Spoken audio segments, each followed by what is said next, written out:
Смотрите дефициты, посмотрите, какие дефициты йода. До 75% у детей дефицит йода. Вы что, это интеллект? Потом мы удивляемся, почему у нас студенты такие хилые, ничего не соображающие. Смотрите, какие явления наблюдаются при дефиците витаминов и минералов. Дефицит у всех. Посмотрите, агрессивное поведение у детей, дефицит железа, лития, дефицит тиамина, витамин В1, витамина С, избыток сахара в питании, агрессивное поведение. Дальше смотрим. Аллергии. Сейчас проблема. Аллергии. Проблема.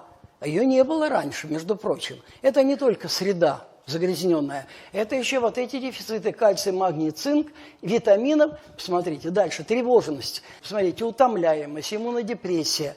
То есть мы учитываем здесь только дефицит витаминов и минералов. Вот по этой таблице. Пока. Только лишь. И посмотрите, сколько неприятностей. Которые врач начинает лечить лекарством сразу же. Понимаете? А эту проблему можно решить совершенно иначе, вот таким путем. Дальше, вот посмотрите, проблема селена, вот о котором вы спросили. Между потреблением селена и частотой возникновения опухоли различной локализации наблюдается тесная обратная связь. А у нас дефицит селена у 90% населения. Что же мы удивляемся?